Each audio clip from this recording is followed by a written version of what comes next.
Ohayo minasan, ketemu lagi dengan Iris di channel Animania. Oke guys, ketemu lagi dengan pembahasan One Piece. Nah, sambil nunggu bahasan new chapter, new episode, ataupun teori seru lainnya nih, aku mau ngajak kalian semua buat mencari tahu lah mana aja buah iblis dengan kekuatan pertahanan yang paling susah ditembus guys. Meski kelihatannya sepele, tapi pertahanan ini menjadi unsur terpenting lah dalam sebuah pertarungan. Karena percuma aja kan ketika seorang petarung itu bisa punya serangan daya hancur yang dahsyat tapi malah langsung KO di satu serangan. Makanya kekuatan pertahanan ini bisa membantu dalam memenangkan sebuah pertarungan tentunya. Terus, buah iblis yang aku bahas di sini nih nggak cuma memberikan kekuatan yang unik terus spesial doang, tapi juga mampu memberikan bonus daya tahan yang lebih untuk penggunanya. So, buah apa aja yang aku maksud? Udah langsung aja kita mulai ke pembahasannya. Let's go! Oke guys, pertama buah iblis dengan pertahanan terkuat ditempati oleh Bisu no Mi. Nah, buah ini dimakan oleh Charlotte Cracker nih, anak ke-10 dari Big Mom. Bisu no Mi ini memungkinkan penggunanya untuk dapat memanipulasi biskuit sesukanya guys. Cracker biasanya menggunakan biskuit tersebut layaknya sebuah tameng ataupun sebuah perisai. Dan cara dia menggunakan kekuatannya juga terbilang simpel sih, cuma dengan menepuk tangan dan dia bisa tuh membuat biskuit sesukanya. Nggak sampai di situ aja, yang ngerepotin lagi adalah ketika Cracker akan membuat pasukan biskuit lengkap dengan perisai biskuit miliknya guys. Bayangin aja, kalau satu perisai biskuit aja udah susah ditembus, lah ini apalagi satu pasukan gitu loh. Yang bikin repot lagi ketika Cracker juga melapisi biskuit dengan Haki Bushoshoku yang makin mempertebal ketahanannya. Ya meski pada akhirnya dia bisa dikalahin sih sama Our Bakasencho tentunya, tapi memang ini butuh perjuangan yang gak mudah. Dan ditambah sifat Cracker yang sempat meremehkan Luffy juga kan. Ini dibuktikan dengan Cracker yang sempat membuat Luffy itu kerepotan sekalipun Luffy udah berubah ke Gear 4-nya. Karena itulah kita bisa nyebut Bisu no Mi menjadi buah dengan pertahanan yang cukup tangguh. Selanjutnya ada buah iblis milik Kuma guys yang bernama Nikyu no Mi. Nah, buah yang satu ini nih emang punya banyak manfaat sih. Meski belum diketahui secara pasti sejauh mana sih kekuatan Nikyu no Mi lebih tepatnya, tapi dari yang kita saksikan aja sampai detik ini ya. Dengan Nikyu no Mi, Kuma ini bisa menangkis semua serangan yang mengarah ke dirinya guys. Serangan tersebut cuma dipantulkan dengan telapak tangannya tuh yang muncul seperti tanda telapak tangan kucing. Kayak nangkisnya tuh gampang banget lah buat dia. Semua serangkaian serangan itu bisa dipantulkan atau diubah arah serangannya. Nggak terkecuali serangan pedang milik Zoro nih yang juga diubah ke arah lain buat ngejauhin serangan tersebut biar nggak mengenai tubuhnya Kuma. Nah, ini ngebuat Kuma tuh sulit banget ditembus pertahanannya guys. Sekalipun dalam pertarungan solo ngelawan squad seperti dirinya waktu ngelawan kru topi jerami tuh di Kepulauan Sabaudi. Nah, kekuatan Nikyu no Mi ini nggak cuma sebatas itu doang guys. Ada kekuatan unik lainnya di mana tuh dia bisa memisahkan rasa sakit dari tubuh seseorang dan mengirim rasa sakit itu juga ke orang lain.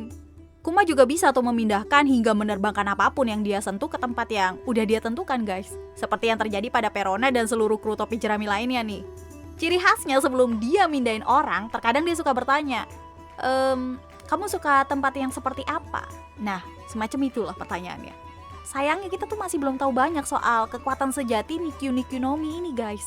Hingga motif tindakannya ataukah dia ini sebenarnya baik atau jahat. Tapi yang jelas, dia ini diketahui pernah menjadi bagian dari pasukan revolusi tentunya. Oke guys, berikutnya adalah buah iblis Shiro no Mi nih yang dimakan oleh Capone Bichi. Salah satu dari bajak laut supernova atau bajak laut generasi terburuk. Ya, bisa dibilang buah iblis ini juga memberikan kekuatan pertahanan yang mutlak sih. Dengan Shiro no Mi ini, penggunanya itu dapat merubah dirinya menjadi manusia kastil guys. Alias kastil berjalan lah. Yap, Biji ini seperti kastil hidup yang juga bisa membawa orang masuk ke dalam kastil tersebut. Dan apa yang terdapat dalam kastil itu juga lengkap guys, seperti benteng, interior, istana, dengan berbagai ruangan tentunya, hingga bisa membuatnya menyimpan berbagai amunisi di dalamnya. Dan manusia yang bisa menjadi sekutu Biji juga bisa masuk nih ke kastil atas seizinnya. Sebagai kastil dengan benteng serta bangunan yang kokoh ngebuat Biji menjadi pengguna buah iblis yang gak mudah lah buat diserang. Malahan dia itu bisa benar-benar membentengi kastilnya dari segala sisi. Berbagai serangan mampu dia atasi termasuk serangan Sang Yonko Big Mom. Ya walaupun untuk sementara sih, tapi kita tetap harus mengakui memang salah satu faktor keberhasilan Luffy mengobrak-ngabrik kediaman Big Mom guys. Karena mereka itu diuntungkan dengan Biji yang mau beraliansi dengan mereka. Oke, semisal ketiga nama sebelumnya itu datang dari buah iblis tipe Paramecia kan. Nah, sekarang ada juga nih buah iblis dengan pertahanan terkuat dari tipe Zoan guys. Lebih tepatnya adalah Mythical Zoan. Buah yang aku maksud adalah Tori-Tori-Nomi model Phoenix milik Marco si kepala nanas.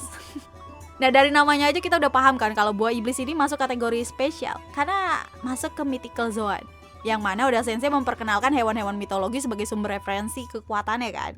Dan benar aja dong, dengan buah ini, Marco bisa merubah dirinya menjadi burung phoenix, yang melegenda tentunya. Perubahan tersebut itu dilengkapi dengan kemampuannya dapat memanipulasi api, layaknya burung phoenix dalam cerita di dunia nyata. Tapi keistimewaannya gak sampai di situ aja. Yang bikin repot musuh ketika berhadapan dengan Marco adalah api birunya. Jadi dengan api biru yang ditransformasikan Phoenix milik Marco guys, itu tuh bisa memberikan efek regenerasi ataupun penyembuhan kepada penggunanya. Dan alhasil ya, sekalipun menerima luka dari musuh, Marco ini dengan cepat akan bisa mengatasi luka tadi menggunakan kekuatan api penyembuh Phoenix yang udah dia punya guys. Butuh usaha yang lebih ekstra kan jadinya buat ngelukain Marco. Dan selain untuk dirinya sendiri, Marco juga bisa nih menggunakan api penyembuh tersebut untuk orang yang ada di sekitarnya. Next, masih dari tipe Zoan guys, tepatnya adalah Hito-Hitonomi, model Buddha yang menjadi milik sang laksamana tertinggi nih angkatan laut sebelum time skip, yaitu Sengoku. Buah iblis ini tuh memberikan kekuatan penggunanya berupa transformasi seperti patung emas Buddha raksasa. Dan sebab itu, Sengoku juga dijuluki sebagai Sengoku Sang Buddha guys. Nah, kalian tahu kan jurus telapak tangan Buddha? Kurang lebih gambaran kekuatan Sengoku adalah seperti itu. Karena Sengoku tuh bisa berubah menjadi patung Buddha raksasa dan dapat memberikan serangan dengan sangat dahsyat kepada musuh-musuhnya. Tapi selain serangan, pertahanan dari Sengoku juga luar biasa hebatnya juga sih. Sama kuatnya lah, ya namanya juga patung emas raksasa ya kan. Karena berbagai serangan yang diarahkan kepada dia itu nggak akan berefek banyak karena pertahanan dari Sengoku ini kokoh terus solid pula. Dengan pertahanan dan kekuatan yang sama balance-nya kan, ngebuat kita tuh kayak paham sekuat apa Sengoku serta kelayakan dia menjadi seorang laksamana tertinggi sebelum akhirnya dia mundur dari jabatannya. Jujur aja sih aku nyaris nggak nemu kelemahan dari buah iblis ini selain kelemahan buah iblis pada umumnya loh ya. Apa kalian nemu? Apa ya kira-kira? Emang susah sih.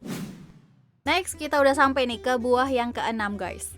Yang mana buah tersebut adalah Kira-Kira-Nomi dan pemakan buah iblis ini adalah Jozu, komandan divisi ketiga dari bajak laut Shirohige. Sebagai komandan divisi salah satu bajak laut paling ngerepotin ya kan sepanjang serial ini nih. Jelas dong kekuatan yang dimiliki Jozu nih memang sama sekali nggak bisa dianggap remeh. Adapun kekuatan yang didapat dari memakan buah iblis Kira-Kira-Nomi guys, yaitu bisa mengubah tubuhnya menjadi berlian. Wow, diamond guys. Sekedar informasi aja nih ya guys, berlian itu merupakan bahan alami terkeras yang ada di dunia loh. Apa jadinya jika seseorang itu bisa menghasilkan berlian dari tubuhnya? Ya mereka bakal jadi orang yang pertahanannya tebel pakai banget sih. Itu udah pasti lah. Karena ketika mengubah dirinya menjadi berlian guys, Jozu ini emang susah banget buat ditembus dengan satu serangan gitu. Belum lagi jika dia itu menyerang, sama baiknya dengan material berlian yang sama kerasnya gitu. Dan menambah kekuatan dari tiap pukulan yang dilancarkan. Saking kokohnya, dia itu bahkan sanggup untuk menahan tebasan pendekar pedang terbaik di dunia saat ini, Mihawk. Kalau gue jadi Jozu sih, beliannya gue bakal jual sih guys. Gue jadiin cuan.